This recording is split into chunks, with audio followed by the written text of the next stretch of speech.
সুপ্রিয় শিক্ষার্থীরা, সবার কাছে দুঃখ প্রকাশ করছি যে আজকে ক্লাসটি একটু সমস্যা হয়েছে। আশা করি এখন ঠিক আছে। তো আমাকে জানাও যে আমাকে ঠিকঠাক শোনা যাচ্ছে কিনা এবং আমাকে ঠিকঠাক দেখা যাচ্ছে কিনা, এটা একটু কনফার্ম করো প্লিজ। ওকে, তাহলেই হবে। ওকে, ঠিক আছে, আমি একটু শেয়ার করি, তোমরা একটু শেয়ার করো দ্রুত, কারণ আজকে এমনিতে দেরি হয়েছে। সুতরাং আজকে ওকে, সবাই জয়েন করো, দ্রুত জয়েন করো, সবাই শেয়ার করে দাও, আমাকে যাতে বারবার না বলতে হয়, যে শেয়ার করার কথা। সো তোমরা একটু শেয়ার করে দাও আর মেনশন করো তোমাদের বন্ধুকে, যে বন্ধুটি ক্লাস করতে চেয়েছিল কিন্তু ঝামেলার কারণে হয়তো সে করতে পারেনি। ওকে, সো ওকে, আমি দেখতে পাচ্ছি একে একে অনেকেই জয়েন করেছো। হ্যালো ভাইয়া, ক্লিয়ার এখন? ওকে, ঠিক আছে। সো 1 মিনিটের মধ্যে আমি আর বেশি কথা বলতে পারবো না, বিকজ আজকে মোটামুটি অনেক ইনফরমেশন এবং হচ্ছে একটা ইম্পর্টেন্ট টপিক নিয়ে আজকে ক্লাস করাবো। সো এই 1 মিনিটের মধ্যে আমাকে যাতে আর পরের বার না বলতে হয়, যদি আমাকে আর পরের বার বলতে হয়, আমি যদি দেখি উপস্থিতি কম, তাহলে আমি আর ক্লাস করাবো না আজকের পর। সো এই 1 মিনিটের মধ্যে তোমাদের বন্ধুদেরকে মেনশন দাও, বিভিন্ন গ্রুপগুলোতে প্রোফাইলে শেয়ার করো। ওকে, সো আমি ক্লাসে ফিরে যাচ্ছি, দ্রুত করো। সো আজকে সাধারণ জ্ঞানের ক্লাস, কিন্তু আজকের ক্লাসটি হবে সাম্প্রতিক কোনো বিষয়ের উপরে না, বাংলাদেশ বিষয়াবলীর উপরে। এবং হচ্ছে আমি চলো, তো আজকের টপিকটি হচ্ছে বাংলাদেশের নদ নদী। তো এমনিতেই বলা হয় নদীমাতৃক বাংলাদেশ। সো প্রতিবার এই নদীকে কেন্দ্র করে ঢাকা বিশ্ববিদ্যালয় সহ বিভিন্ন পাবলিক বিশ্ববিদ্যালয়ের প্রশ্ন এসে থাকে। সো এই ইম্পর্টেন্ট টপিকটাতে আমি চাইনি যে বিশ্ব যে নদীগুলো রয়েছে আন্তর্জাতিক সেগুলোকে আনতে এবং বাংলাদেশের বিল বা সেগুলোকে আনতে, শুধু এই নদী নিয়েই জানলে হয়তো একটা প্রশ্ন আমাদের বিশ্ববিদ্যালয়ে কমন পড়তেই পারে, সেটা যে কোনো ইউনিটেই হোক। সো তোমাদের এই ব্যাপারটা জানা দরকার। সো যারা মেনশন করছো, শেয়ার ডান লিখছো, এক্ষুনি দ্রুত খুব 1 মিনিটের মধ্যে সেটা করো, যাতে আর পরে আর না বলতে হয়। সো নদ নদী নিয়ে আজকে জানবো। সবাইকে আমি বলবো যে ক্লাসটি করার জন্য তোমাকে অবশ্যই হাতে একটি নোট রাখা লাগবে, যাতে আমি যখন যে ইনফরমেশনগুলো বলছি তোমরা সেগুলো নোট করতে পারো। এবং আমি এমন কিছু স্লাইড তোমাদেরকে দেখাবো যেগুলো হচ্ছে যে আমার বলার মতো কিছু নাই, জাস্ট তোমরা স্ক্রিনশট নিবা। আমি একটু সাইডে চলে আসলেই তোমরা সাথে সাথে স্ক্রিনশট নিবা, যাতে আমাকে বারবার পুনর্বার সেটা বলা না লাগে। ওকে ওকে ওকে, সবাই লাইভটি দ্রুত শেয়ার করো। যারা নতুন জয়েন করেছো 100% শেয়ার করো। যদি আজকে দেখি যে তোমাদের উপস্থিতি কম, তোমাদের সারা কম, তাহলে নেক্সট ক্লাসে আমার এই মুখশ্রী তোমরা দেখতে পাবা না, এটা 100% কনফার্ম এবং ফরজ হয়ে যাবে। সো ওকে ওকে, সবাই শেয়ার ডান লেখো এবং শেয়ার করো। চলো মুভ করি। তো প্রথমে আমি যাদের দেখতে পাচ্ছ, হয়তো সবার নাম পড়তে পারবো না, তারা হচ্ছে আমার গত ক্লাসে স্লাইডটা নোটটা শেয়ার করেছে। তোমরা চাইলে সেই নোট শেয়ার করে ক্লাসের পরে আমাদের এই সুন্দর তালিকায় আসতে পারো। এই যে এরকম দেখো কত সুন্দর না, অস্থির। এই যে তোমার স্লাইডটা তৈরি করেছে তোমাদের সবার প্রিয় পরাণ ভাই, তাকে কৃতজ্ঞতা জানাচ্ছি। সো এখানে আবিদা ইসলাম, রায়হান সর্দার সহ আরও অনেকেই রয়েছে যারা আমার ক্লাসের পছন্দের ভাই বোন। তোমাদেরকে কিন্তু আমি ভাই বোন বলেছি, সুতরাং বুঝতেই পারছো কত আপন করে নিচ্ছি। সো এরাই হচ্ছে আমার পছন্দের ভাই বোন। সো এরা, তুমি নামটা একটু দেখো, মুন্নি সুলতানা রহমান, তারপর আনিকা, শিউলি, ফারজানা, সুমি, সায়েদা, মাহবুবা, রাইসা এবং অনেকেই আছে। এছাড়াও আজকে অনেক আমার পছন্দের ভাই বোন। আরও পছন্দের ভাই বোনের মধ্যে অমিত সরকার, মাসুমা খাতুন, তারপর হচ্ছে রিথিন, জুবায়েদা, কনা, তৌসি, তাবাসসুম, সাদিয়া এবং অনেকে, ফাতেমা। সবার নাম না পড়লে একটু রাগ করিও না, কারণ হচ্ছে আজকে ক্লাসের সময় এমনিতে আমাদের লেট হয়ে গিয়েছে। বাট তাদেরকে আমি খুবই কি বলবো, খুবই তারা আমার প্রিয় স্টুডেন্ট, বিকজ তারা আমার নোট শেয়ার করেছে। তাদেরকে আমি সবসময় কেয়ার করি, তাদেরকে আমি চেষ্টা করি একটু এক্সট্রা প্রায়োরিটি দিতে। সো এই হচ্ছে আমাদের পছন্দের ভাই বোনের শেষ মহড়া, যেখানে রয়েছে মুন্না, ফাতেমা, খোকন, অবরোধ বাসিনী এবং হচ্ছে অতুল, ঐশ্বর্যের অত্রি, আশরাফুল ইসলাম, শাকিল আহমেদ এবং রূপা আক্তার। তার নানান রূপে আমরা তার নামটি দিয়েছি এখানে।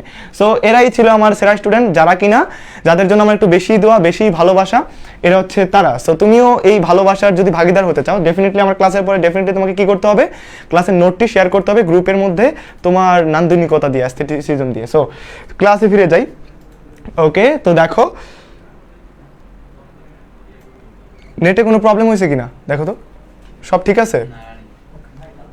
আচ্ছা ওকে, সব ঠিক থাকলে আমাকে জানাও তো কোনো প্রবলেম আছে কিনা বা ঠিকঠাক শোনা যাচ্ছে কিনা, একটু জানাও তো, একটু এনশিওর করো আবার। ওকে, সব ঠিক আছে। সো এবার চলো সবাই মুভ করো, সবাই নোট করো এবং স্ক্রিনশটটা আগেই নিয়ে নিবা। নদী বা নদী, এবার জানাবো যে নদী সম্পর্কে কিছু কথা। নদী কোথায় গিয়ে সংযুক্ত হয়, কোথায় গিয়ে মিশে, এই কিছু টার্ম রয়েছে। বিশ্ববিদ্যালয়ে তোমাকে একটা সংজ্ঞা দিয়ে বলবে যে এটার মানে কি বোঝায়, তখন যে মানে অনুরূপ বা সাদৃশ অনেক রয়েছে সংজ্ঞা, যেখানে তুমি প্যাচ লাগাই ফেলতে পারো। সুতরাং আমি চেষ্টা করেছি যে তোমাদের এই সংজ্ঞাগুলোকে একটু ভালো করে বুঝিয়ে দিতে। আজকে খুব ভালো হতো যদি আমি তোমাদের মানচিত্র ধরে দেখাতে পারতাম, বাট তোমার মাথার মধ্যে একটা মানচিত্র তৈরি করো বাংলাদেশের, সো তুমি বুঝতে পারবে। বিকজ এত বড় স্লাইডের সাইডে আমি মানচিত্র রাখলে সেটা খুব ক্ষুদ্রই মনে হবে, যেটা থেকে তুমি আসলেই বুঝবে না। সো মানচিত্রের কোনো দরকার নেই। দেখো, নদী বা রিভার, নদী যে অঞ্চলে উৎপত্তি লাভ করে তাকে নদী উৎস বলে। আমরা জানি নদী কোনো পাহাড় বা কোনো ঝর্ণা থেকে সৃষ্টি হয়, সেই জায়গাটাকে নদী উৎস বলে। It's so quite easy. যেই স্থানে সমুদ্র বা হ্রদে মিলিত হয় সেই স্থানকে বলা হয় মোহনা। মানে তোমার হচ্ছে যে নদী চলতে চলতে একটা সময় কিন্তু নদীর কি হয়, নদীটা আর নদী রূপে থাকে না, তাকে মিশতে হয়। মানে একটা কথা আছে না, সকল নদী সাগরে গিয়ে মিশে, সেখানে হ্রদও হতে পারে। কবি হয়তো লিখতে পারতেন সকল নদী সাগর এবং হচ্ছে তোমার হ্রদে মিশে, যদিও হ্রদের আকার ছোট তাই কবি হয়তো লিখেননি, কবির হৃদয় হয়তো বড় ছিল। তো সমুদ্রে বা হ্রদে যে নদী চলতে চলতে মিলিত হয় এটাকে বলা হয় মোহনা। যেখান থেকে উৎস সেটা আমরা জানি, উৎস নদীর উৎস, যেখানে মিলে মোহনা। তো মাঝখানে কি, মাঝখানে হচ্ছে নদী চলার পথে কখনো কখনো ছোট ছোট অন্যান্য নদী বা জলধারা এসে মিলিত হয়েছে, প্রবাহ দান করে, এগুলো উপনদী নামে পরিচিত। সো তুমি দেখবা যে একটি নদী হয়তো মূল একটা জায়গা থেকে শুরু করেছে, কিন্তু একটা সময় তুমি দেখবা যে বিভিন্ন, ধরো নদী এখানে শুরু হয়েছে কিন্তু মাঝখান থেকে বিভিন্ন ছোট ছোট তোমার কি বলবো, ছোট ছোট জলের ধারা, জলপ্রবাহ সেখানে যুক্ত হচ্ছে, পানির ব্যাগ বাড়ছে। এই যে ছোট ছোট মানুষগুলো হেল্প করছে।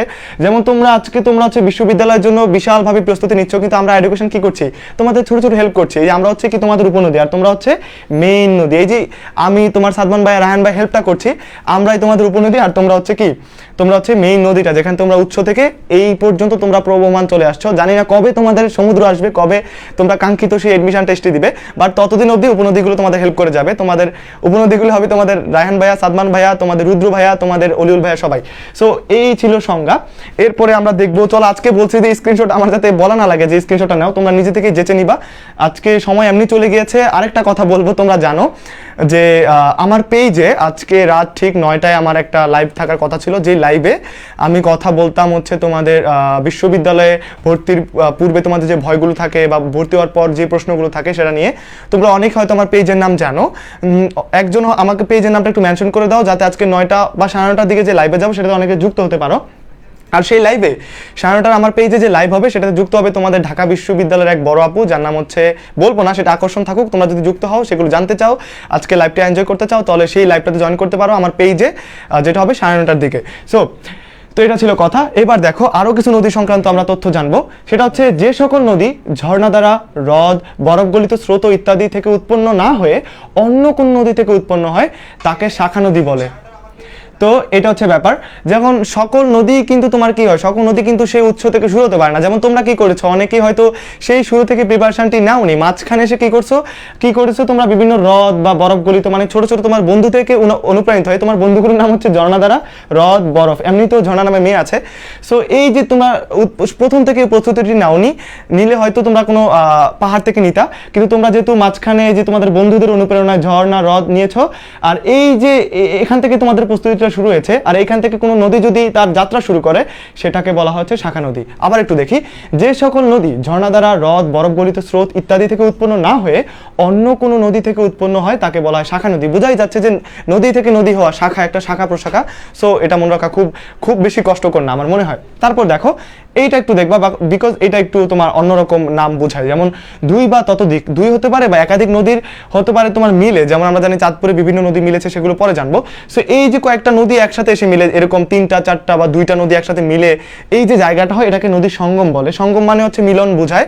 সো এটা বোঝাই যাচ্ছে যে যেখানে মিলন সেটা হচ্ছে সঙ্গম। সো এটা তোমরা স্ক্রিনশট নাও, আমাকে যাতে বারবার বলতে না হয়। আর যারা নতুন জয়েন করেছো, তোমাদের কাছে আমি বলছি লাইভে জয়েন করে লাইভটা শেয়ার করে দিবা, যাতে আজকে বারবার বলতে না, বিকজ আজকে অনেক ইনফরমেশন যেখান থেকে তোমাদের বিশ্ববিদ্যালয়ে যদি নদী থেকে আসে, এর বাইরে একটা প্রশ্ন আসবে না, তোমরা গ্যারান্টি সহ লিখে রাখতে পারো। আমাকে যদি এর বাইরে থেকে আসে আমাকে ধরবা। সো আজকে ক্লাসটা খুব ইম্পর্টেন্ট, বন্ধুদেরকে মেনশন দাও, লাইভটি শেয়ার করো তোমার প্রোফাইলে, তোমার বিভিন্ন জায়গায় শেয়ার করো। সো যারা নতুন জয়েন করেছো, ওকে। অনেকেই আজকে আমি কারো কমেন্ট পড়তে পারবো না, বিকজ আজকে হবে এটা সিমপ্লেক্স মুডে, আমি একমুখী তোমাদের ক্লাস করাবো। সো দেখো, সঙ্গম চলে গেল। এইবার একটু দেখো, একটি নদী এবং এর উপনদী সমূহ একত্রে একটি নদী প্রণালী, নদী বা নদী ব্যবস্থা, মানে নদী এবং নদীর যে যাবতীয় ব্যাপারগুলো থাকে এটাকে রিভার সিস্টেম বলে। এটা তো ইম্পর্টেন্ট না, বাট উপরেরগুলো ততগুলো ইম্পর্টেন্ট ছিল, সেটা তত ইম্পর্টেন্ট না, বাট তুমি একটু জেনে রাখা ভালো। So let's move on towards, দেখো এইবার দেখো স্ক্রিনশট নিয়ে নিবা আগেই। প্রথাগত নদীকে পূর্ণতার ধাপ অনুসারে যৌবন, পরিণত বা বার্ধক্য এই তিনটি শ্রেণীতে বিন্যস্ত করা হয়ে থাকে। এটা তোমার হয়তো বিশ্ববিদ্যালয়ে আসবে না, বাট নদী সম্পর্কে জানতে গেলে এই ব্যাপারটা একটু জানা দরকার। একটা নদী, মানুষের যেমন একটা যৌবন থাকে, তারপর হচ্ছে একটা সময় সে মাঝখানে চলে যেখানে তার বেঁচে থাকতে হয়, তারপর হচ্ছে তার বার্ধক্য। নদীকেও সেভাবে উপমা দ্বারা আসলে অনেকে ব্যাখ্যা করেছে। যেমন নদী যখন পাহাড়ের ঢালে থাকে তখন তার কিরকম থাকে, স্রোত অনেক বেশি না? মানুষের যখন যৌবন থাকে, মানুষ যখন একটু ইয়ত থাকে তখন তার কিরকম থাকে, সেও কিন্তু এরকম পাগলা বা এরকম টাইপের থাকে। সো সেই নদীকে যেমন বলা হয় সেটা যৌবনকাল, মানুষেরও সেই সময়টা যৌবনকাল, যেই সময় মানুষ সকল বাধা ডিঙিয়ে অপারভাবে ছুটতে পারে। সো নদী আর মানুষের মধ্যে কিন্তু মিলটা রয়েছে।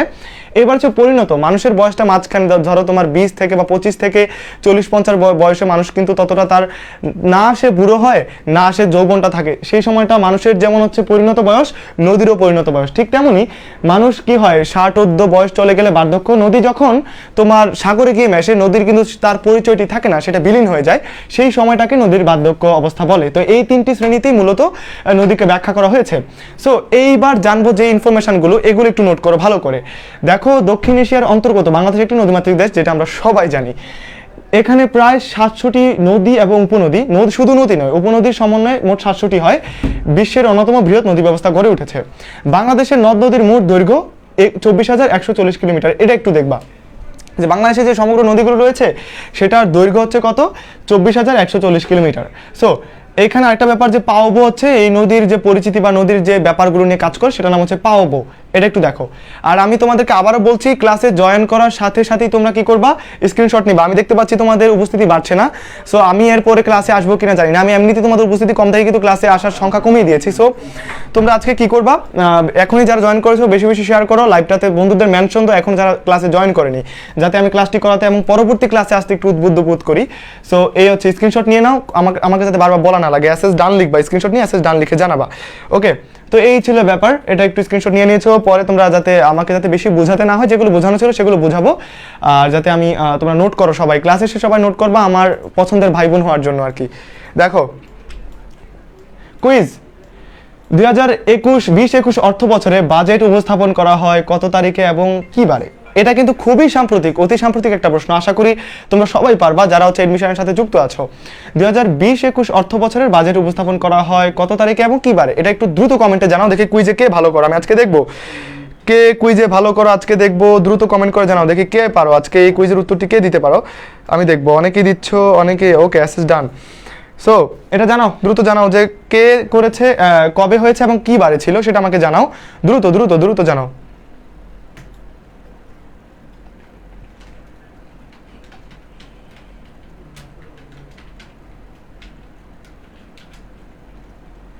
ওকে, দ্রুত জানাও তো। ওকে, অনেকেই জানাচ্ছ, অনেকেই কমেন্ট করছো। ওকে ওকে ওকে ওকে, প্রচুর নেট সমস্যা। আশা করি নেট সমস্যা তোমার দূর হয়ে যাবে, বিকজ ক্লাসটি রেকর্ডেড থাকবে, তুমি চাইলে পরে করে নিতে পারো। ওকে ওকে, আমি তোমাদের জ্ঞাতার্থে দ্রুতই বলে দিই, বিকজ ক্লাসটি মুভ করতে হবে। সেটা হচ্ছে যে আমাদের এই যে খুব সম্প্রতি যে বাজেটটি হয়েছে বাংলাদেশের, সেটা হচ্ছে 3 তারিখ এবং ছিল বৃহস্পতিবার। ওকে, 3 তারিখ এবং হচ্ছে 3 জুন, মানে এই যে 3 জুন এবং হচ্ছে বৃহস্পতিবার, এটা ছিল ব্যাপার। সো মুভ করি। দেখো, তোমাদের মধ্যে এবং আমাদের যারা নদ নদী নিয়ে জানতে চাই, তোমাদের মধ্যে হচ্ছে এটার পার্থক্য নিয়ে একটা ঝামেলা থাকে। আমরা অনেকেই জানি না নদ এবং নদীর মধ্যে পার্থক্য। হয়তো তোমাদের মনে এই প্রশ্নটি এসেছে, বাট আজকে দুইটা আঙ্গিকে ব্যাখ্যা দিয়ে তোমাদের বোঝাবো যে নদ এবং নদীর মধ্যে পার্থক্য। সো ওকে ওকে, ঠিক আছে, আমি বলছি। সেটা হচ্ছে যে নদ নদীর মধ্যে পার্থক্যটা দুইভাবে ব্যাখ্যা করা যায়, যেটা কিন্তু এখনো তোমার কি বলবো, এখনো বিতর্কিত একটা ব্যাপার। তারপর আমি চাইছি দুইটা ব্যাখ্যা আনতে, দেখো তোমার পছন্দ হয় কিনা।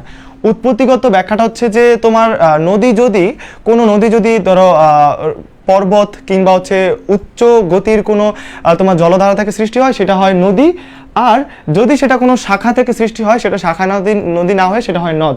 মানে নদী যেটা হচ্ছে তোমার কি বেশি গতি থাকে, কোনো পাহাড় কিংবা হচ্ছে হিমবাহ বা তোমার হচ্ছে যে কোনো ঝর্ণা থেকে সৃষ্টি হয় সেটা নদী, এটা হচ্ছে উৎপত্তিগত ব্যাখ্যা।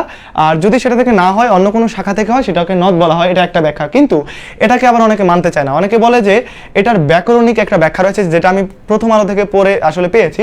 সেটা হচ্ছে আমরা জানি বাংলা ভাষায় আকারান্ত এবং ইকারান্ত হয় নারীদের ক্ষেত্রে এবং অকারান্ত হয় পুরুষের ক্ষেত্রে। আমি আবার বলছি, বাংলা ফার্সি ব্যাকরণে কি হয়, আকারান্ত এবং ইকারান্ত হয় কিসের ক্ষেত্রে, নারীদের নামের ক্ষেত্রে, এবং পুরুষদের নামের ক্ষেত্রে অকারান্ত হয়। আমি যদি বলি নাবিল, নাবিলের শেষে ল আছে কিন্তু অ হচ্ছে, আকার নাই। যদি বলি নাবিলা, এই যে আকার আসছে আকারান্ত, এটা কিন্তু নারী সংক্রান্ত। নাবিলা হলে হয় মেয়ে আর নাবিল হলে হয় ছেলে। যদি আমি নাবিল একটা নদীর নাম হতো তাহলে কি হতো, নদ হতো, বিকজ নাবিলের শেষে অকারান্ত রয়েছে। আমি আশা করি তোমরা বুঝতে পেরেছো। আর যদি নাবিলা নদীটি নাম হতো, যদি ওই জায়গাটার, সেটা হতো কি নদী, বিকজ নাবিলা আকার রয়েছে। ঠিক তেমনই করে তোমার এরকম যেমন যদি ব্রহ্মপুত্র, ব্রহ্মপুত্রের পরে অ রয়েছে, আ নেই বা ই নেই, তো সেটা কি নদ। আবার যদি বলি নীল নদ, নীলের পরে কিন্তু অ রয়েছে, সেখানে আ নেই, সুতরাং নীল, নীল একটা ছেলের নাম বোঝায়, সো সেটা হচ্ছে কি নদ, নীল নদ। তো এই দুইটারই আবার কি রয়েছে, এই দুইটারই আবার তোমার হচ্ছে যে একটু বিতর্ক রয়েছে। আশা করি যত বিতর্কই থাকুক এই দুইটা ব্যাখ্যা তোমরা জানা থাকলে অন্তত তোমরা বলতে পারবা যে নদ নদীর পার্থক্যটা আমি জানি। সো এটা ছিল ব্যাখ্যা। তো আশা করি তোমরা বুঝতে পেরেছো। যদি বুঝতে না পারো লাইভটা ডিলিট হওয়ার পর বা লাইভটা যাওয়ার পর তোমরা আবার একটু দেখে নিবা। সো তোমার কাছে কি এই তথ্যটা নতুন লাগলো কিনা, যদি নতুন লেগে থাকে কমেন্টে জানাও যে নিউ ভাইয়া, নতুন শিখছি, নতুন জানছি, এটা আমি আগে কখনো শুনতে পাইনি। সো একটু দেখো, আমি বলছি তোমাদের মধ্যে অনেক কনফিউশন থাকবে, বিকজ এই দুইটাও আবার বিতর্কিত, এখানে অনেক ব্যাখ্যা রয়েছে। সো আজকের ক্লাসে সেগুলো বলতে পারবো না, মুভ করি। হ্যাঁ, এখন আরেকটা ব্যাপার জানাবো, এটাও একটু ইন্টারেস্টিং একটা ব্যাপার। যদি ওকে, এটা একটু ইন্টারেস্টিং যে বাংলাদেশের নদ নদীকে জীবন্ত সত্তা ঘোষণা, এর মানে কি? বাংলাদেশের নদ নদীকে মানুষের মতো জীবন্ত সত্তা ঘোষণা করা হয়েছে, তোমরা কি এটা জানো? কারণ এই যে নদ নদীগুলোতে কি হয়, অনেক সময় দূষিত হয়, অনেকে বেদখল করে।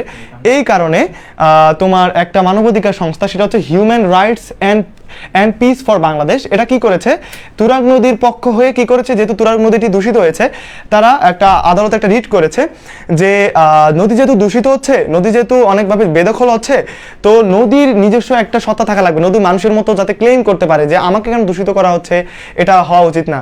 তো আদালতে সেটা পাস হয় এবং সেটা নদী তার বিরুদ্ধে কিন্তু কি করতে পারবে, এখন মামলা করতে পারবে। তোমাদের মনে এখন প্রশ্ন আসছে, নদী কি গিয়ে মামলা করতে পারবে? তাহলে তো পুরা কি বলবো, সে আদালত পানিতে ভিজে যাবে। আসলে সেটা না, নদী যেহেতু পারবে না, নদীর হয়ে যে কোনো ব্যক্তি, বাংলাদেশের যে কোনো নাগরিক যদি বলে যে নদীটি দূষিত হচ্ছে, আদালতে গিয়ে যদি ওই যে দূষণ করছে তার বিরুদ্ধে মামলা করে, তাহলে নদী কিন্তু কি পাবে, একটি সঠিক বিচার পাবে।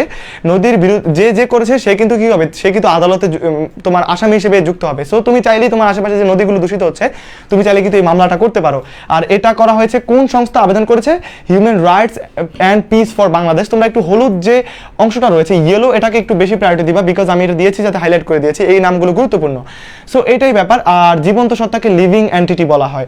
তো তোমার যদি মনে হয় যে এই তথ্যটা তোমার নতুন লাগছে, তাহলে তুমি একটু জানাও যে ভাই এটা আমি জানতাম না, এটা খুব নতুন ছিল।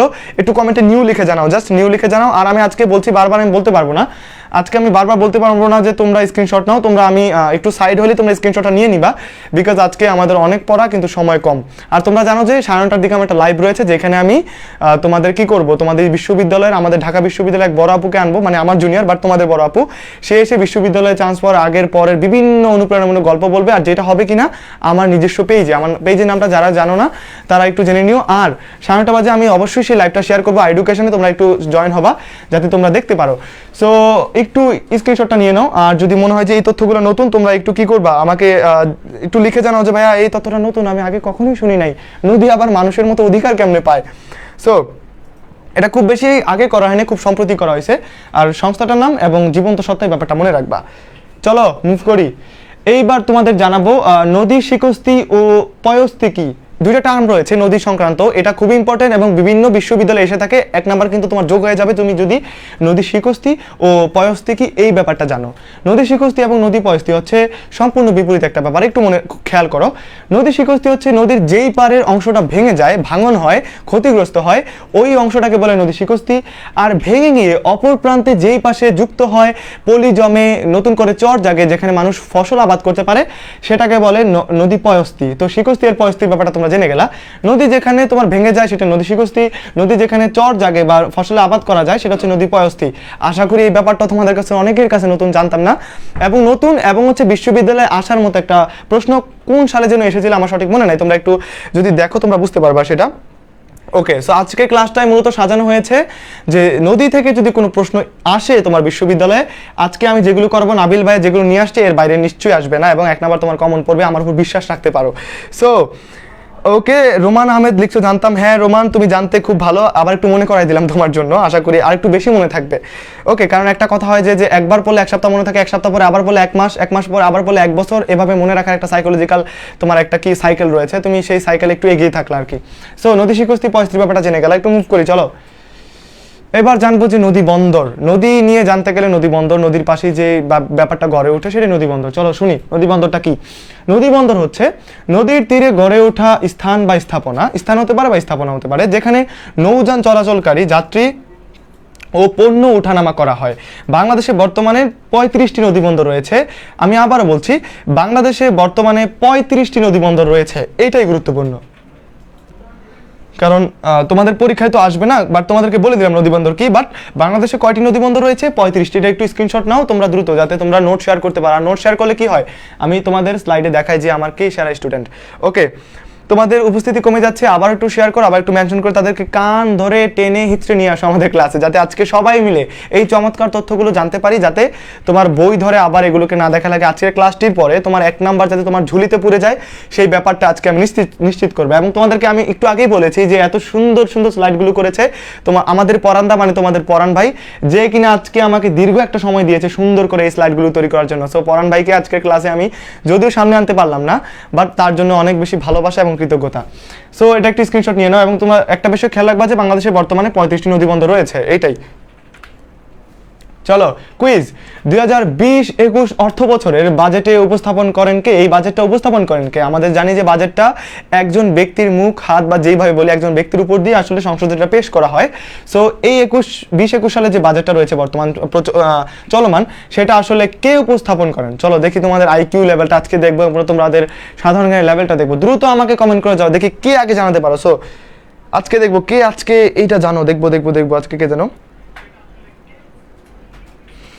ভাইয়া আমি এডুকেশনে ক্লাস নিতে চাই, চান্স পাইয়া, আগেই বললাম আবার ভুলা যায় না। হ্যাঁ তমা বলেছ, ডেফিনেটলি তোমরা জানো যে এইখানে যারা ক্লাস নেয় তারা অনেকেই হচ্ছে মহসিন ভাইয়ের স্টুডেন্ট যারা এখানে আসে।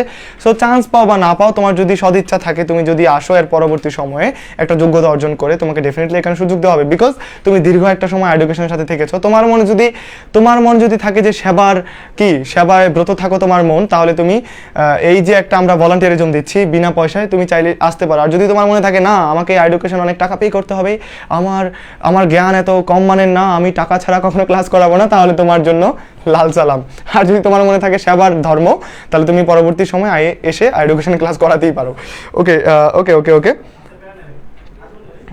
ওকে অনেকেই ওকে, সঠিক উত্তরটি তোমরা দিয়ে দিয়েছো। আহম মোস্তফা কামাল, আমাদের অর্থমন্ত্রী, আমাদের সম্মানিত অর্থমন্ত্রী আহম মোস্তফা কামাল, যিনি কিনা তোমার এই 20-21 অর্থ বছরে বাজেটটি উপস্থাপন করেছেন। সো এখানে থেকে আর লাভ নাই, আমাকে মুভ করতে হবে সামনের দিকে, বিকজ আজকে অনেক পড়া, অনেক কমন টপিক, অনেক ব্যাপার, যেখান থেকে তোমাদের একটা প্রশ্ন আসবেই আমি বুকে হাত দিয়ে বলে দিতে পারছি, বিকজ আমি চেয়েছি আজকে তোমাদের বই থেকে, তোমাদের বিভিন্ন উইকিপিডিয়া, বাংলাপিডিয়া, বিভিন্ন ফেসবুক পোস্ট, নানান জায়গা থেকে অথেন্টিক যে রিসোর্স থেকে যে উত্তরগুলো রয়েছে, প্রশ্নগুলো রয়েছে, আমি সেখান থেকে এগুলো কালেক্ট করার ট্রাই করেছি, বিকজ আমার অনেক সময় লেগেছে। সো ক্লাসটি মনোযোগ দিয়ে করো, এবং যারা নতুন জয়েন করেছো তোমাদেরকে আমি বলছি তোমাদের সাদরে সম্ভাষণা এডুকেশন, এবং তোমরা ক্লাসটি শেয়ার করো যাতে আমি ধন্য হয়ে যাই। চলো মুভ করি। একটু খেয়াল করো, বাংলাদেশের ছোট বড় নদীর সংখ্যা 230টি। একটু আগে বলেছিলাম যে নদী এবং উপনদী মিলে 700টি, কিন্তু ছোট বড় নদীর সংখ্যা 230টি। আমি যে হলুদ বা ইয়েলো দাগে সেগুলোকে একটু মোটা দাগে দেখাতে চেয়েছি, সেটা হচ্ছে তোমার কমন। এর মধ্যে 57টি আন্তর্জাতিক নদী, 54টির উৎপত্তি ভারতে এবং 3টি হচ্ছে মায়ানমারে। এই যে 57টি, 54 আর 3, এই দুইটা তোমার ভারত এবং মায়ানমার থেকে মূলত উৎপত্তি হয়েছে। আর মোট নদীর সংখ্যা হচ্ছে 230টি। একটু এটা ব্যাপারটা একটু তোমরা স্ক্রিনশট নিবা, আমার যাতে বারবার বলা না লাগে, স্ক্রিনশট নাও। স্ক্রিনশট নিয়ে এসএস ডান লিখো, যদি দেখি এসএস ডান তাহলে আমি অন্য ইয়েতে চলে যাব। ওকে ওকে এইবার একটু খেয়াল করো, এইখান থেকে মূলত একটু প্রশ্ন এসে থাকে। তোমার যদি প্রশ্ন আসে 30% সম্ভাবনা রয়েছে এই জায়গাটা থেকে প্রশ্ন আসার।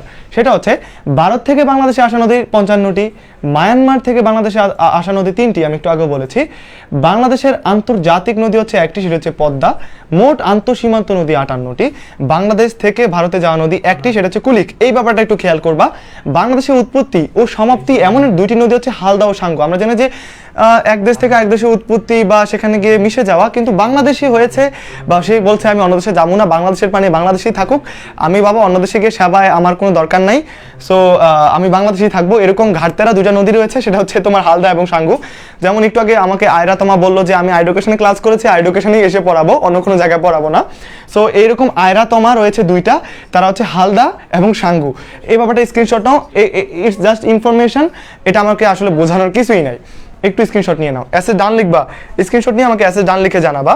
ওকে, স্ক্রিনশট নিয়ে অ্যাসেজ ডান লিখে জানাবা। এবং আমি তোমাকে আরেকবার ওয়ার্নিং করছি ব্যক্তি হিসেবে, যে আজকে যদি আমি ক্লাসে উপস্থিতি বেশি না দেখি, আমি যেমন একটু আশা কমাই দিছি না তোমাদের সামনে ফ্রন্ট স্টেজে, যদি আজকে কমে যায় তাহলে আমি কি করব, নেক্সট টাইম ক্লাসে আসবো না, আমি তোমাদের প্রমিস করছি।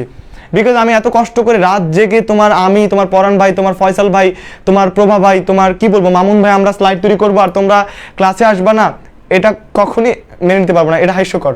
সো তোমাদের অবশ্যই ক্লাস করা লাগবে। সো এখনো যারা শেয়ার করো, মেনশন করো, অ্যাসে ডান লিখেছো, ওকে ফাইন। সো এটা একটু খেয়াল করবা। চলো এইবার দেখো, বাংলাদেশ থেকে ভারতে গিয়ে আবার বাংলাদেশে প্রবেশ করেছে, এটা হচ্ছে আত্রাই। যেমন তোমার কি হয়েছিল 1971 সালে যখন বাংলাদেশে অনেক তোমার কি এই অংশটাতে কি হয়েছিল, অনেক অত্যাচার হয়েছিল, অনেকে তোমার শরণার্থী হিসেবে ভারতে গিয়েছিল না, তারপর কি করেছে, সুযোগ বুঝে আবার বাংলাদেশে ফিরেছে। এই যে শরণার্থী আমাদের আত্রাই সাহেব হচ্ছে সুবিধাবাদী, যে কিনা খুব প্যারায় পড়ে ভারতে গিয়েছে, যখন দেখলো না সব ঠিকঠাক, আমি আবার বাংলাদেশে চলে আসি। এই হচ্ছে না আমাদের মিস্টার আত্রাই। সো আত্রাইয়ের নামটা একটু মনে রাখবা ওই প্রেক্ষাপট দিয়ে। বাংলাদেশ ও মায়ানমারকে বিভক্ত করেছে নাফ নদী, এটা একটু ইম্পর্টেন্ট এবং তোমার বিগত সালে এসেছে। আমি যেগুলো ইম্পর্টেন্ট সেগুলো হলুদ বা ইয়েলো কালারে একটু তোমাদের দেখাতে চেয়েছি। বাংলাদেশ ও ভারতকে বিভক্তকারী হারিয়াভাঙ্গা। বাংলাদেশ ও মায়ানমারকে করেছে নাফ, বাংলাদেশ ও ভারতকে করেছে হারিয়াভাঙ্গা। হারিয়াভাঙ্গা একটা খেলার নাম, তোমরা জানো। সো এবার হারিয়াভাঙ্গার মোহনায় অবস্থিত দক্ষিণ তালপট্টি, এটা একটু দ্বীপ, এটা একটু মনে রাখবা। ভারতের নাম পূর্বাশা, এইটা থেকে প্রশ্ন আসে। এখান থেকে মূলত দুইটা প্রশ্ন খুব কমন, সেটা হচ্ছে বিভক্তকারী নদীটার নাম এবং হচ্ছে হারিয়াভাঙ্গার মোহনায় অবস্থিত দক্ষিণ তালপট্টি এই দ্বীপটা, যেটা ভারতের নাম পূর্বাশা। এই দ্বীপের মালিকানা নিয়ে বাংলাদেশ ও ভারতের মধ্যে দ্বন্দ্ব চলছে। এইটা একটু স্ক্রিনশট নাও, আমাকে যাতে বারবার বলা লাগে, তবুও আমি বারবার কেন যেন বলছি, মুদ্রা দোষ কিনা আমি জানি না, গড নোজ ওয়েল। ওকে ভাইয়া, অনেক সময় দেশের নাম বলে প্রশ্ন করে, এটা কোন মহাদেশে অবস্থিত? ওকে, এটা নিয়েও ক্লাস করানো হবে। ওকে, তোমার আমি দেখলাম কমেন্টটা, আমার মাথায় থাকবে। নদ নদী নিয়ে সকল ভয় দূর করবে নাবিল ভাই, এই সুন্দর সুন্দর একটি ছন্দ তৈরি করেছে ঐশী ইসলাম। আমি যদিও আজকে বলিনি, কিন্তু ঐশী হচ্ছে আমার সেরা স্টুডেন্ট, যে জানে আমি প্রত্যেকটা ক্লাসে একটা ছন্দ দিয়ে ক্লাসটা শুরু করি, যদিও আজকে শুরু করতে পারিনি বিকজ আজকে অনেক সমস্যায় ছিলাম। সো ঐশী, তোমাকে অনেক ধন্যবাদ ঐশী, তুমি আমার ছন্দটা মনে রেখেছো, ছন্দের যেই ধারাটা সেটা ধরে রেখেছো, তুমি আমার পরবর্তী কি কবি, মানে কি বলবো, সরি। ওকে, সো এটা একটু স্ক্রিনশট নিয়ে নিয়েছো আশা করছি। অ্যাসেজ ডান লিখবা, স্ক্রিনশট নেওয়ার পর আর কিছু না, জাস্ট অ্যাসেজ ডান লিখবা, বিকজ আজকে শুধু ইনফরমেশন, বোঝানোর কিছু নাই, যেটা বোঝানো লাগে সেটা আমি একটু মজা করে তোমাদের বুঝাবো। দেখো, আরে এ কি রে ট্রানজ্যাকশন, অনেক সুন্দর তো। ওকে, এবার একটু আমরা কি করব, এতক্ষণ জানলাম যে কোনটা বিভক্ত করেছে, কোন নদীটা কোথা থেকে এসেছে, কোথায় মিলিত হয়েছে, এটা পরে বলবো। তো এবার জানবো এক একটা নদী ধরে ধরে আমরা পোস্টমর্টম করব, এটার মধ্যে কি আছে পোস্টমর্টম করে এটাকে আমরা বের করব। এর মধ্যে প্রথমেই আমাদের সামনে এসে হাজির হয়েছে ব্রহ্মপুত্র, যে বলতেছে আমাকে আগে পোস্টমর্টম করেন যাতে আমি বাইচে যাই। সো এটা হচ্ছে ব্রহ্মপুত্র নদ, বাংলাদেশের বৃহত্তম নদী। কোথায় যমুনা ও পুরাতন ব্রহ্মপুত্র নামে বিভক্ত হয়েছে? দেয়ানগঞ্জের নিকটে। কোথায় হয়েছে? দেয়ানগঞ্জের নিকটে। এই নদের উৎপত্তি স্থল হচ্ছে হিমালয়ের কৈলাস শৃঙ্গের মানস সরোবরে, এটা একটু মনে রাখবা, বিকজ ইয়েলো মানেই তোমাদের জন্য মুখস্থ রাখার একটা ব্যাপার। উৎপত্তি স্থলের নাম সাংপো, বাংলাদেশে প্রবেশ করে কুড়িগ্রামের ভিতর দিয়ে। ব্রহ্মপুত্র নদের পুরাতন প্রবাহ ময়মনসিংহের ভেতর দিয়ে প্রবাহিত হয়ে ভৈরবের নিকটে মেঘনায় পতিত হয়েছে। ভূমিকম্পের কারণে এই জায়গাটা একটু খেয়াল করবা, কবে ভূমিকম্পটা হয়েছিল? 1787 সালে। নদীর স্রোত পরিবর্তন হয়ে যমুনা নদীতে পরিণত হয়।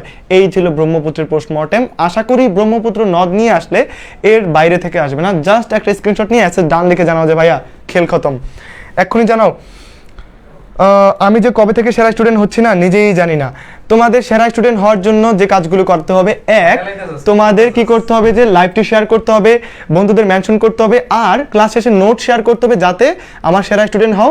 যারাই আমার সেরা স্টুডেন্ট তারা আমাকে ইনবক্সে নক দিলে আমি কি করি, পাখির মতো উড়ে গিয়ে তাদের অ্যান্সার দিই। ভাইয়া আমার এই সমস্যা 24/7 যারা আমার নোট শেয়ার করো, ক্লাস শেয়ার করো, আমি তাদেরকে চিনে রাখি, তাদের মুখগুলো আমি চাঁদ মুখগুলো দেখে রাখি, পরবর্তী সময় তাদেরকে আমি বেশি হেল্প করি। আর যারা শেয়ার করো না তারা আমার ঘোর শত্রু, মানে কি বলবো, চোখের দুশ্মন, জানের দুশ্মন। সো এটার স্ক্রিনশট নেওয়া হয়ে গেলে অ্যাসেট ডান লিখে আমাকে জানাও। ওকে ওকে আমি ফিরে যাচ্ছি। অ্যাসেট ডান লিখেছো অলরেডি। ওকে নিকিতা, রুজিনা আমার ক্লাসে নতুন স্টুডেন্ট মনে হচ্ছে। রুজিনা তোমাকে এডুকেশনে স্বাগতম, আমাদের এই সেবার ব্রতে তুমিও একজন সঙ্গী। ওকে চলো আমরা মুভ করি। আবারও চলে এসেছে সেই বিখ্যাত কুইজ। দেখছো কত সুন্দরভাবে তোমাদের পরাণ দা এটা সাজিয়েছে, মানে পরাণ ভাই সাজিয়েছে, তাকে ধন্যবাদ জানাচ্ছি। আবারও কত সুন্দর না প্রশ্নটা, আর কিছুই না, ভারত সম্প্রতি কোন নদীতে বাঁধ দেওয়ার পরিকল্পনা করেছে? এই প্রশ্নটা আমার মনে হয় আমি কোথায় যেন দেখেছি ইম্পর্টেন্ট জায়গাটাতে। সো এটা একটু দেখো, ভারত সম্প্রতি কোন নদীতে বাঁধ দেওয়ার পরিকল্পনা করেছে? সো এটা একটু জানাও, দ্রুত কমেন্টে জানাও। জাস্ট এখনই যাও গুগলে সার্চ দিয়ে দেখে ফেলো, নাকি এটা করা যাবে না, জাস্ট মাথা থেকে বের করো, মস্তিষ্ক প্রসূত যে অ্যান্সারটা সেটা আমাকে দাও। ওকে ওকে ওকে একজন লিখছো খেল খতম। ওকে হ্যাঁ ওকে মাদি হাসান আবিদ লিখেছে আমি নিয়মিত নোট শেয়ার করি। হ্যাঁ ভাইয়া তুমি আমার নোট শেয়ার করো না, নাহলে তোমাকে অবশ্যই আমার দৃষ্টিগ্রাহ্য হতা। আমি দেখি নাই তোমাকে নোট শেয়ার করতে, বাট আজকের পরে তুমি অবশ্যই নোট শেয়ার করবা, এই কাজে তোমাকে উদ্বুদ্ধ করলাম। ওকে ওকে ওকে অনেকে দেখাও যে ভারত সম্প্রতি কোন নদীতে বাঁধ দেওয়ার পরিকল্পনা করেছে, এই পরিকল্পনাটির আমাকে জানাও তো এই পরিকল্পনাটির কথা। ওকে ওকে ওকে ওকে ওকে ওকে ওকে অনেকে লিখছো। আসলে সত্যি কথা বলতে কি আমার আসলে সময় খুব কম, কিন্তু আমার ইনফরমেশন অনেক বেশি। সো তুমি কি করবা, তো তুমি ওকে আজকে ওরা আজকে জানে যে আজকে আমার একটা লাইভ রয়েছে ওদের ঢাকা বিশ্ববিদ্যালয় বড় আপুর সাথে নিয়ে, যেটা আমি তোমার আমার পেজ থেকে করব। পেজটা তোমরা হয়তো পেয়ে যাবা তোমাদের গ্রুপে, এবং সেখানে হচ্ছে তোমাদের বড় আপু আসবে, আমি লাইভে থাকবো জুমে। তো 9:30টার দিকে হয়তো বা 9:40-এর দিকে, যেখানে আজকে কথা বলবো ঢাকা বিশ্ববিদ্যালয়ে ভর্তির পূর্বে বিশেষ করে মেয়েদের কি সমস্যা বা সিকিউরিটি নিয়ে, যেটা ভাবে বিশ্ববিদ্যালয়কে কীভাবে তার জীবনটা শুরু করবে, বিভিন্ন স্বপ্ন নিয়ে। তোমরা যদি সেই নান্দনিক সেই সুন্দর লাইভটা দেখতে চাও তাহলে আজকে ক্লাসের পরে তোমরা অবশ্যই অনলাইনে থাকবা, এবং হচ্ছে আমার পেজের লাইভটা যখন আমি এডুকেশন শেয়ার দিব সাথে সাথে জয়েন করবা।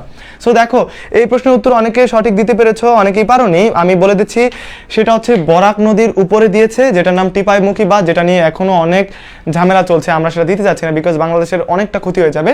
সো নদীটার নাম হচ্ছে বরাক নদী এবং বাঁধের নাম হচ্ছে টিপাইমুখী বাঁধ। আশা করি তোমরা সঠিক উত্তর পেয়ে গেছো।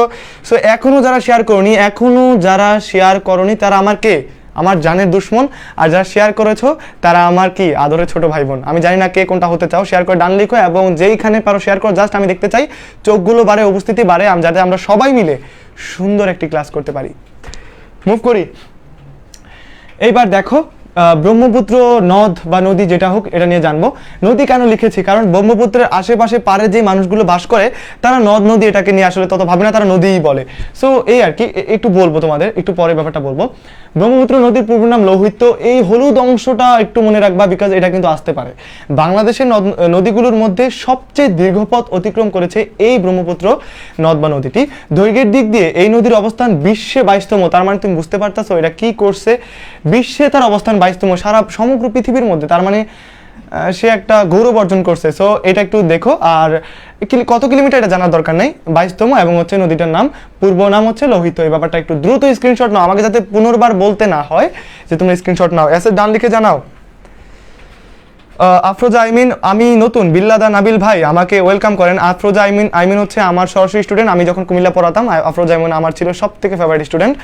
তুমি ক্লাসটা করো মনোযোগ দিয়ে, না করলে তোমার খবর আছে। Okay okay share done, access done, thank you ভাই। আপনার ক্লাস 2 আওয়ার চাই, এত অল্প হলে ভালো লাগে না।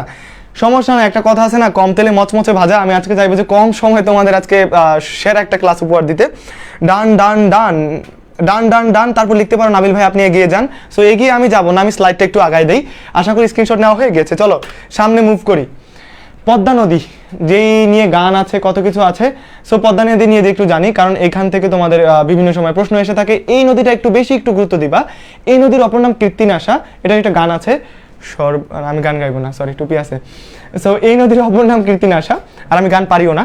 পদ্মা নদীর উৎপত্তি স্থল হচ্ছে গঙ্গোত্রী হিমবাহে। এই জায়গাটা যদি আমি হাইলাইট করি নাই, বাট তুমি একটু হাইলাইট করে নিবা। কুমির সদৃশ গড়িয়াল দেখা যায় পদ্মা নদীতে, একটা গান আছে না, ও কি গড়িয়াল ভাই, এই যে গড়িয়াল ভাই, এই গড়িয়াল ভাই এখনো এই যে পদ্মা নদীর নিচে লুকিয়ে আছে, আমাদের তাকে টেনে ইচ্ছে বের করতে হবে। এটা কিন্তু তার একটা কি বলবো ইউনিকনেস। আর পদ্মা মেঘনার সাথে মিশেছে চাঁদপুরে, এটা আমি একটু পরও বলবো অন্যভাবে। পদ্মার শাখা নদী হলো ইছামতি, গড়াই, ভৈরব, কুমার এবং আড়িয়াল খা হবে, আড়িয়াল হয়ে গিয়েছে। পদ্মার একমাত্র উপনদী মহানন্দা, এই ব্যাপারটা একটু দেখবা, পদ্মার একমাত্র উপনদী কোনটি? পদ্মা বাংলাদেশের সবচেয়ে নাব্য নদী। নাব্য মানে হচ্ছে তোমার যেখানে হচ্ছে জাহাজ বা নদী চলাচলে আসলে একটা সুপ্রশস্ত বা সুন্দর একটি জায়গা সৃষ্টি হয়, সেটাকে নাব্য বলা হয়। যমুনা নদী, এটা চলে গেল যমুনা নদী, নদীর পূর্ব নাম ছিল জোনাই, যমুনা নদীর পূর্ব নাম জোনাই, মনে রাখা খুব সহজ, যমুনা জোনাই, যমুনা জোনাই, একটু মনে হচ্ছে যে কেমন যেন একটু রিজেম্বল করছে বা মনে অনুরণন করছে।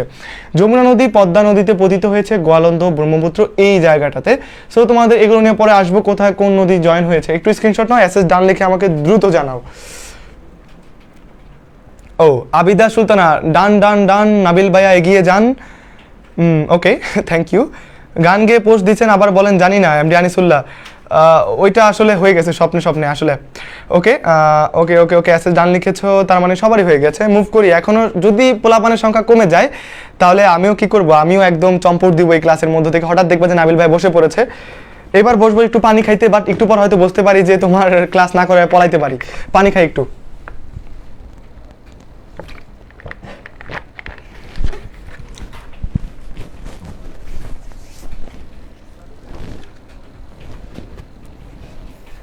ওকে সো ওকে এই ছিল যমুনা, আশা করি স্ক্রিনশট নেওয়া হয়ে গিয়েছে। চলো একটু মুভ করি। ভাইয়া 8:30 থেকে নামাজ, ওকে ভাইয়া 8:30 থেকে নামাজ। আমি একটু কত বাজে এখন? 8:22। এখন শোনো, এখন তো ক্লাসটা অনেকটা রয়েছে, আজকে তো দেরি হয়ে গেছে আনফরচুনেটলি, সেজন্য দুঃখ প্রকাশ করছি। তোমার যদি নামাজ থাকে, যাদের নামাজ রয়েছে তারা চাইলে নামাজ পড়তে পারো, আমি ক্লাসটি করে যাব, তোমরা দেখতে পারো।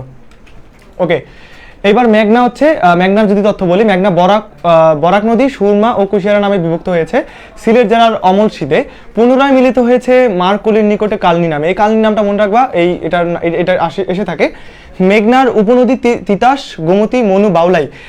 ধলেশ্বরী নদী শাখা নদী বুড়িগঙ্গা, এটা একটু এসে থাকে তোমাদের বিভিন্ন পরীক্ষায়।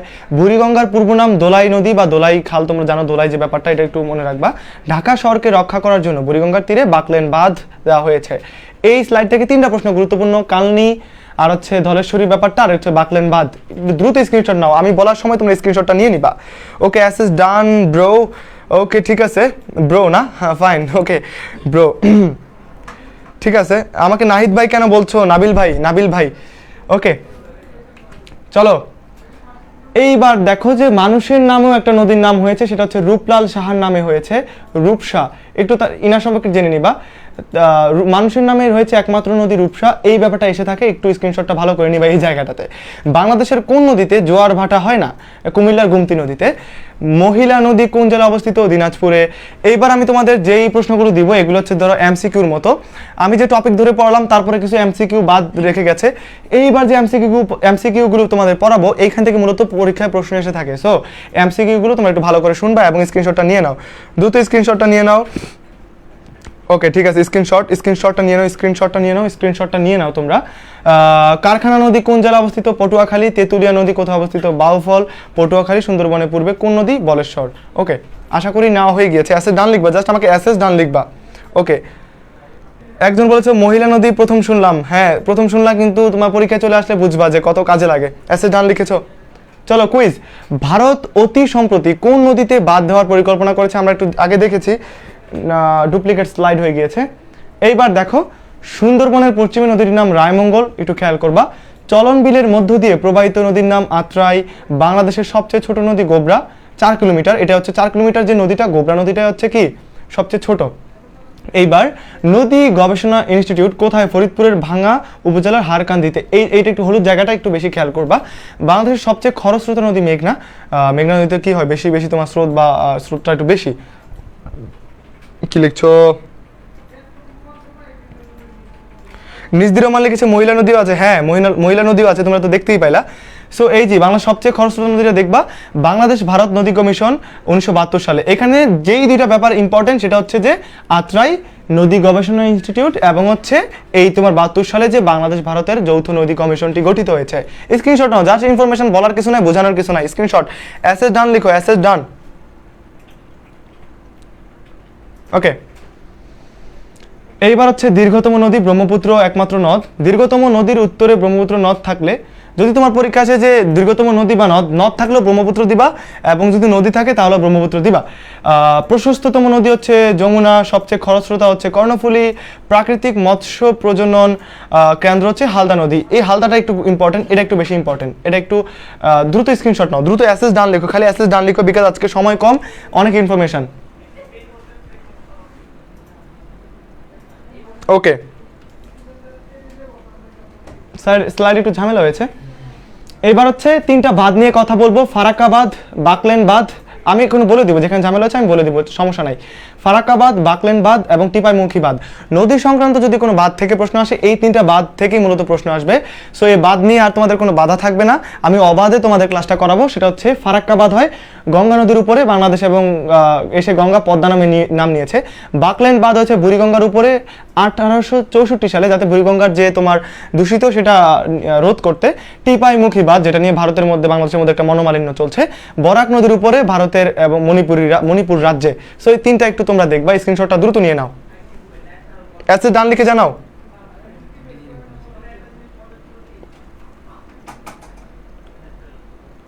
ওকে, কাপ্তাই জলবিদ্যুৎ কেন্দ্র কর্ণফুলী নদীর উপরে 1962 সালে। চট্টগ্রাম বন্দর কর্ণফুলী একই। মংলা নদী গবেষণা ইনস্টিটিউট ফরিদপুর, আগে বলেছে নদী উন্নয়ন বোর্ড ঢাকায়। স্ক্রিনশট নাও, জাস্ট স্ক্রিনশট নাও। এই ইনফরমেশনগুলো একটাও মিস করবা না, একটাও যাতে ভুলে না যাও, বিকজ এই যে এখন শুধু মানে আমি একদম টানা তোমাদের এমসিকিউগুলো দিচ্ছি, এইখান থেকে মূলত প্রশ্ন আসে। আমি চাইলে এই তোমার জলবিদ্যুৎ নিয়ে তোমার বিরাট একটা টপিক পড়াতে পারতাম, বা বন্দর নিয়ে, বন্দর কি কি আছে, কিভাবে হয়, কত সালে পড়াতে পারতাম, সেখান থেকে প্রশ্ন আসে না। সো আমি তোমাদের ফ্যাট যে অংশটা, সেটা ম্যাথ যে অংশটা, সেটা পড়াবো না, একদম টু দ্য পয়েন্টে তোমাদের পড়াবো, যেখান থেকে প্রশ্ন আসে। আমি চাই তোমাদের কমন পড়ুক, এটা হচ্ছে ব্যাপার। সো এসএস ডান, মুভ করি। ও ভাই কত সুন্দর। এইবার হচ্ছে তোমাদের যেগুলো পড়াবো, বিভিন্ন নদীর পূর্ব নাম, বিভিন্ন নদীর মিলনস্থল, বিভিন্ন নদীর অন্যান্য ব্যাপারগুলো, এইগুলো থেকেও প্রশ্ন আসে। 45 বা 50% একটু সিউরিটি থাকে প্রশ্ন আসার। সো দেখো, বিভিন্ন নদীর পূর্ব নাম, একটা নদী আসলে অনেক সময় গতিপথ পরিবর্তন করেছে, বা ভারত থেকে বাংলাদেশে এসেছে, বা বিভিন্ন ঐতিহাসিক কারণে নামগুলো চেঞ্জ হয়েছে। এর মধ্যে যমুনা নদীর পূর্ব নাম ছিল জোনাই, বুড়িগঙ্গার ছিল ধোলাই নদী বা ধোলাই খাল, ব্রহ্মপুত্র, এটা হচ্ছে ব্রহ্মপুত্র, এর পূর্ব নাম ছিল লৌহিত, পদ্মার ছিল কীর্তিনাশা। এই যে হচ্ছে পূর্ব নাম, এখান থেকে প্রশ্ন আসবে ইনশাআল্লাহ। তোমরা একটু স্ক্রিনশটটা নিয়ে নাও।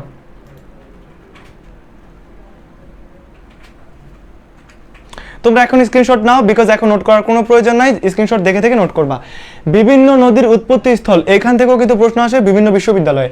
নদী এবং উৎপত্তি স্থল, পদ্মা হিমালয়ের গঙ্গোত্রী হিমবাহ, ব্রহ্মপুত্র তিব্বতের মানস সরোবর, যমুনা তিব্বতের মানস সরোবর, মেঘনা আসামের লোসাই পাহাড়, কর্ণফুলী মিজোরামের লোসাই পাহাড়। এই যে ইনফরমেশনগুলো দিচ্ছি আজকে, এসব কিন্তু তুমি একটা বইয়ে পাবা না। সো আমি বিভিন্ন বই ঘেটে ঘেটে ইনফরমেশনগুলো দিচ্ছি, তোমরা একটু ভালো করে স্ক্রিনশটটা নিয়ে নাও, যাতে এসএস ডান লিখে জানাও, যাতে পরবর্তীতে নোট করতে পারো। এগুলো জাস্ট বোঝানোর কিছুই নাই। একটা নদী আসলে একটা যে জায়গা থেকে উৎপত্তি হয়ে তারপর সাগরে এসে মিশেছে, যে উৎপত্তি যে জায়গাটা, সেটা হচ্ছে তোমার উৎস বা উৎপত্তি স্থল, এগুলাই দেওয়া আছে। সো স্ক্রিনশট নাও, এসএস ডান লিখে জানাও। ডান হলে আমি মুভ করি। কুইজ, মাওয়া ফেরিঘাট কোন নদীর তীরে অবস্থিত? একটু দ্রুত আমাকে কমেন্ট করে জানাও, হাতে সময় 30 সেকেন্ডস। এই 30 সেকেন্ডসের মধ্যে তুমি জানাও যে মাওয়া ফেরিঘাটটা কোন নদীর তীরে অবস্থিত। যদি মনে হয় যে একটু তেরা হয়েছে, একটু তেরা করে তোমরা দেখো মাওয়া ফেরিঘাট কোন নদীর তীরে অবস্থিত। দ্রুত জানাও, দ্রুত দ্রুত দ্রুত। মাওয়া ফেরিঘাট, দেখি কে আগে উত্তর দিতে পারো।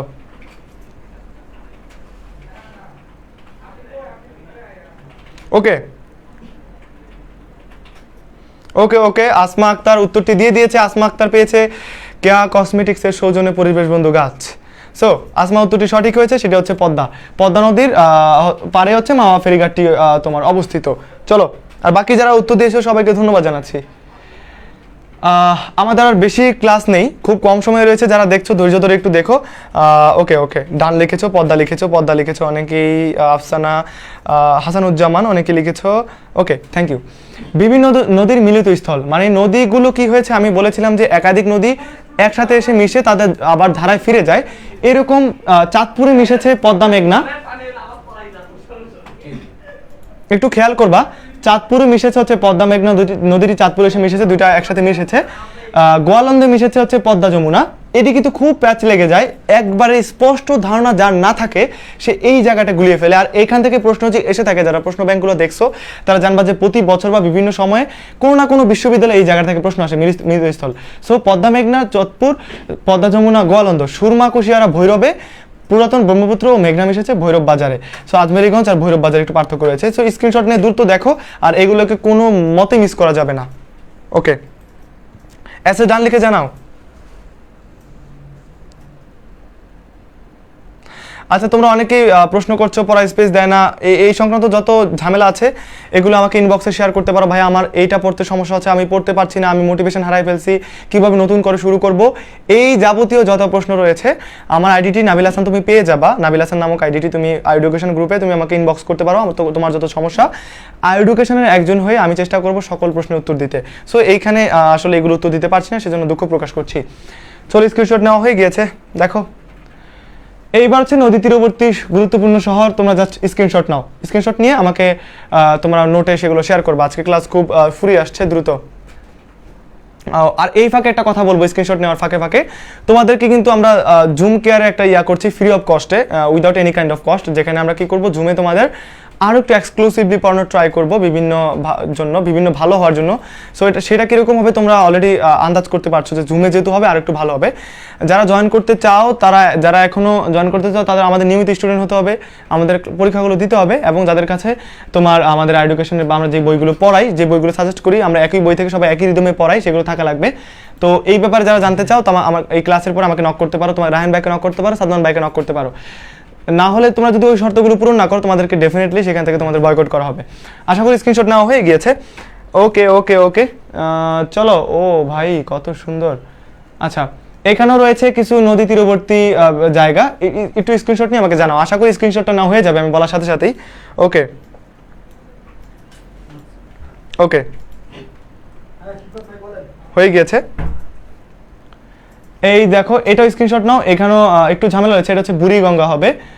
এই যে লাঠিটা দেখছো, বুড়ি মানুষের হাতে একটা ছড়ি থাকে না, মানে লাঠি থাকে না, এই লাঠিটা আসলে সেই লাঠিটাই, এটাই রিপ্রেজেন্ট করছে। আশা করি, আমার কেন যেন মনে হচ্ছে কেন যে আসলো, আরে মরার লাঠি। সো এটা তোমরা দেখবা যে এটা হচ্ছে বুড়িগঙ্গা, একটু করবা তোমরা আর কি, বুঝে নিবা। স্ক্রিনশট নাও দ্রুত। ওকে, আর মাত্র 2 থেকে 5 মিনিট ক্লাস হবে, তারপর শেষ। এখানেও কিছু বিখ্যাত রয়েছে নদীর পাশাপাশি যে এলাকা, এই সবগুলো একটু পড়ে ফেলবা, জাস্ট মুখস্থ করে ফেলবা যতগুলো মনে থাকে। স্ক্রিনশট নেওয়া হয়ে গেলে এসএস ডান লিখে আমাকে জানাও, দ্রুত এসএস ডান লিখে জানাও যে ভাই এসএস হয়ে গিয়েছে। ওকে, এসএস ডান লিখে আমাকে জাস্ট একটু কনফার্ম করো। ওকে, থ্যাংক ইউ। সো কেউই যেও না, বিকজ আজকের ক্লাসের মূল কথাগুলো রয়ে গিয়েছে। তারপরে তোমাদের জ্বালাময়ী একটা থ্যাংক ইউ, ধন্যবাদ দিলাম। কত সুন্দর দেখছো, মানে আগুন কিন্তু আঁচ নেই, তারপর মানুষ কিন্তু রাগ নেই, গাছ কিন্তু ছায়া নেই, মানে আমার হাত পুড়ে যাচ্ছে। সো তোমাদের এরকম জ্বালাময়ী একটা ধন্যবাদ জানালাম ক্লাসটাতে থাকার কারণে। আজকের ক্লাসটাতে যা যা পড়িয়েছি আমি একটু সাম আপ করি, তোমাদেরকে কিছু গুরুত্বপূর্ণ কথা বলি। ওকে ওকে ওকে ওকে, আজকের ক্লাসটা নদী সম্পর্কে যা যা পড়েছি, নদী নিয়ে আসলে ইনশাল্লাহ এখান থেকে আসবে। ক্লাসটা শেষ হওয়ার সাথে সাথে তোমরা নামাজটা পড়ে নোট করতে শুরু করবা, নোটটা করে সাথে সাথে দেখবো কে আগে নোট শেয়ার করো। নোট শেয়ার করলে পরবর্তী কি করি আমি পরবর্তী ক্লাসে হচ্ছে তাকে কি করি, ক্লাসের মধ্যে সেরা স্টুডেন্ট বলে আমি আসলে তার নাম দেখাই, এটা করবা। আর যারা আমার সেরা স্টুডেন্ট হয় তারা আমাকে ইনবক্সে যে কোনো বিষয় জানতে চাইলে আমি সবার আগে উত্তর দিই। 2, আজকে এখন কয়টা বাজছে আমি একটু দেখে নিই, 8:34। আজকে ঠিক তোমার 9:20 বা 30-এর দিকে, এইটা তোমাদের জন্য গুরুত্বপূর্ণ, 9:20 বা 30-এর দিকে আমি আমার পেজ থেকে তোমাদের একটা লাইভে যাব, যেখানে আমি থাকবো হোস্ট এবং একটা গেস্ট থাকবে, সে হচ্ছে তোমাদের বিশ্ববিদ্যালয়, ঢাকা বিশ্ববিদ্যালয়, তোমাদের স্বপ্নের বিশ্ববিদ্যালয় বড় আপু, যে কিনা আমরা দুজন মিলে একটা লাইভ করব। লাইভ সেশনে আমরা কথা বলবো যে তোমরা ঢাকা বিশ্ববিদ্যালয়ের নানান নান্দনিক ব্যাপারগুলো নিয়ে, ভর্তির আগের ভয়, মেয়েদের বিভিন্ন সিকিউরিটি, কোথায় থাকবে, কি থাকবে, যত প্রশ্ন তোমরা যত প্রশ্ন করতে পারো, তোমাদের যত ঝামেলা, তোমাদের আপু আমি মিলে চেষ্টা করবো সেটা উত্তর দেওয়ার জন্য। সো 9:30 বা 9:40 বা 50-এর দিকে আমরা লাইভে থাকবো, আর সেটা হচ্ছে আমার পেজটা থেকে আমি যখন লাইভে যাব সেটা এডুকেশনে শেয়ার করে দিব, তোমরা অবশ্যই সেখানে জয়েন করবা। এটা হচ্ছে প্রথম কথা। আর দ্বিতীয় কথা হচ্ছে যে অবশ্যই নোট শেয়ার করবা। আর যারা জুমে জয়েন করতে চাও তারা আমাকে নক দিবা, তোমার রায়হান ভাইকে নক দিবা বা তোমার সাদমান ভাইকে নক দিতে পারো, তাহলে আমরা বলে দিব। আর অনেকেই বলেছো যে ভাইয়া এই যে আপনি এই সুন্দর সুন্দর তথ্যগুলো কোথা থেকে নেন, তোমাদের বলছি যে আমাদের যে বইগুলো রয়েছে আমরা যেটা সাজেস্ট করি, অ্যাডমিশন ডাইজেস্ট, তারপর রিটেন হ্যাক্স রিটেনের জন্য, আর ফাইনাল টেস্ট সেটা হচ্ছে তোমার সাদমান ভাইয়া, তোমার রায়হান ভাই এবং আমরা তিনজন মিলে সেটা আসলে লিখেছি, রচনা করেছি। তোমার সাথে সেটা মডেল টেস্টের জন্য নিতে পারো। এই ছিল ব্যাপার। ওকে, এরা হচ্ছে পছন্দের স্টুডেন্ট ছিল, পছন্দের ভাই বোন বলেছি, স্টুডেন্ট বলি নাই। স্টুডেন্ট প্রথমে ছিল, এখন আমার ভাই বোন হয়ে গিয়েছে, যারা আমার নোট শেয়ার করে, ক্লাসে শেয়ার করে এবং বিভিন্ন ক্ষুদ্রাতি ক্ষুদ্র সমস্যাগুলো আমার ইনবক্সে বলে ভাইরা কি এটা কি হবে। ওকে ওকে, সো এইগুলো ছিল ব্যাপার। 1, নোট শেয়ার করো। 2, জুমে জয়েন করতে চাইলে আমাদেরকে নক করো। 3, 9:30 বা হচ্ছে 9:40 দিকে তোমরা অবশ্যই অনলাইনে থাকবা, সেই সেশনটা দেখবা, চমৎকার একটা সেশন হবে আমার পেজ থেকে, যেটা আমি শেয়ার করবো হচ্ছে তোমার কোথায়, আমাদের এডুকেশন গ্রুপে। সো সাধারণ জ্ঞান নিয়ে পরবর্তীতে হয়তো আরও একটি চমৎকার ক্লাসে তোমার সাথে দেখা করবো। আমি নাবিল হাসান। তো তোমরা অবশ্যই ভালো থাকবা, করোনা মহামারীতে নিজেকে সেফ রাখবা, পরীক্ষা যত দেরিতেই হোক তোমরা অবশ্যই ধৈর্য ধরে থাকবা। তোমাদের প্ল্যান যদি থাকে ঢাকা বিশ্ববিদ্যালয়ে চান্স পাওয়া, প্ল্যানটা চেঞ্জ করো, এবার টপ 10-এ আসতে পারো কিনা সেই প্ল্যান করো, যেহেতু সময় বেড়েছে, এটা তোমার অবশ্যই করা উচিত, তাহলে তোমার মধ্যে ডিপ্রেশনগুলো থাকবে না। সো দেখা হবে পরবর্তী কোনো ক্লাসে, সুন্দর একটি ক্লাসে, ভালো একটি ক্লাসে। টিল দেন সবাই ভালো থাকো, আমার জন্য দোয়া করবা, তোমাদের জন্য অনেক বেশি দোয়া এবং শুভকামনা। আল্লাহ হাফেজ।